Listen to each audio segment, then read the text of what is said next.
I know this is probably like the most comfortable that anyone has been reviewing Tomb Raider, but fuck it. If I'm gonna review 100 movies, I mean, well, we gotta mix it up sometime. So let's start with the positives. First off, Alicia Vikander is fucking awesome as Laura Croft. Like, she is amazing. Like, the physicality, she's got it down, and she's just convincing with her physicality. She looks like someone who can climb a fucking mountain with just like her knees and her hands. And a few grunts, you know, you know what I'm saying? She, you know, whenever she's like vulnerable and she's feeling sad and tears are streaming down, or whenever she's conveying the fact that she's in pain, or I mean, she just kills it. Any emotion, she kills it. She's always convincing as fuck. Okay, very, very talented actress. Oh yeah, another positive. I think that this is and of course I always take a lot of fucking notes, but this is a brilliant origin story for Laura Croft. Like, I love that Laura is like a flawed, thrill-seeking woman who is suffering, who has been suffering greatly emotionally from the loss of her father. You know, who like what's insane is that like she sort of loses her father twice. You know what I'm saying? She grows up thinking that her father died. She finds her father, and then her father dies for real, right? Or that time, or first off, the intro of Laura was so fucking dope. It was so dope. Like, I just loved how the first thing that we see with her is her like, she's having like a MMA, like UFC style match, a fight against someone, and she loses. You know what I'm saying? She has to like tap out and shit. I was just like, what a perfect intro to Laura Croft. You know, destructive.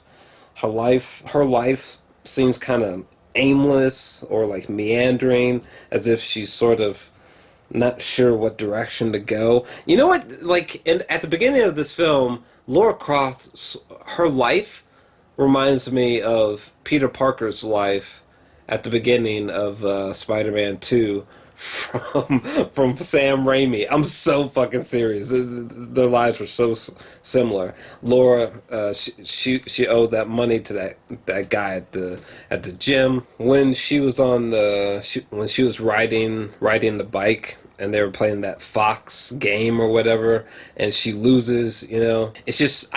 I love that she's a flawed character because it makes her more human and, you know, relatable. I love that the beating heart of her motives going forward beyond this film, and her motives for, like, you know, traveling the world and you know, all that, you know, stems from her emotional connection to her father, and that's like the beating heart of this film. That connection, and that connection is really well executed, and it does wonders. It's convincing. It's genuinely emotive, and damn, it's just like, this fucking Tomb Raider's trying to hit me in the feels.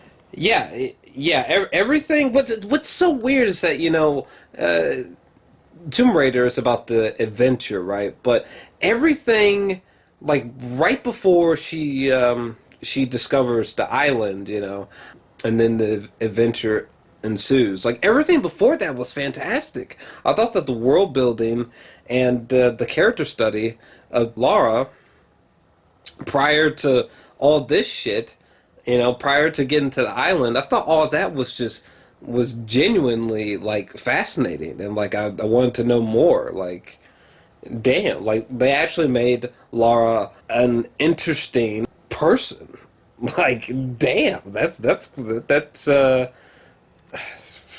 well done. It didn't feel like CGI overload at all, you know? I mean, granted, there was a lot of CGI, but it didn't feel like CGI was just plastered and painted over everything, you know? It's time to talk about the negatives. It's forgettable, and it has low replay value for me, unfortunately. When it comes to the cinematography, when it comes to most of the narrative, okay, a lot of what we are seeing and what we are experiencing is very been there, done that. Like, in general, this movie, it doesn't offer anything new in terms of the execution of the plot.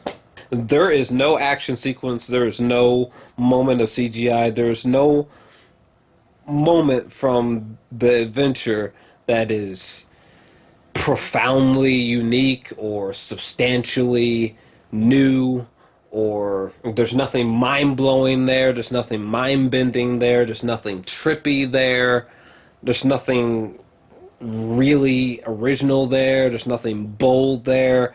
I could go on, but you're probably catching my drift here. Also, look, I get that, like, Laura, she's based off of Tomb Raider, and Tomb Raider is based off of a long-running, popular video game franchise. I get that, but, like, for fuck's sake, especially at the beginning of this film sets up a extraordinary woman with an incredibly athletic body. Okay, this movie does not set up Superwoman, okay? and the reason why I say that is that there are so many moments where, like, Laura almost comes across as, like, she almost comes across as, like, invincible. You know, superhuman abilities or some shit. Like, there's so many times where she dodges death, and I'm just like, oh my God. Like, that was, like, so unbelievable. You know, I wish that the reality that the plot takes place in I wish it was a little bit more grounded. There was a little bit more realism. I wish there was, like, a touch of Christopher Nolan-ish kind of realism to the plot, you know, because, like, at least for me, every time I watch a movie from Christopher Nolan, it feels like the characters, you know, it feels like any character, no character feels like too powerful. No character feels like, you know, there's like a huge amount of plot armor for them. Like, it always feels like every character could maybe get substantially hurt or die at any moment. Also, another thing, like, I mean, this is more of like just a nitpick, but I've never personally felt that Tomb Raider was the perfect idea for a film franchise, because inevitably it's gonna remind you of the video game heavily. But when I watch Tomb Raider, I want to watch a movie. I don't want to be constantly reminded that, like, we're in a video game reality, which is what happened when I went to watch this movie. You know, I don't know. Like, I feel like if you're gonna make a video game into a film franchise, why not go with, like, Mass Effect, you know, or go with a kick-ass, uber expensive version of live action version of, like, Final Fantasy or something, you know, do something like that, like fucking Tomb Raider. Like, this bitch solves puzzles. I think it's average. I think it's good. Personally, I'm feeling like a 7. I'm feeling like a 7 out of 10 on it, alright?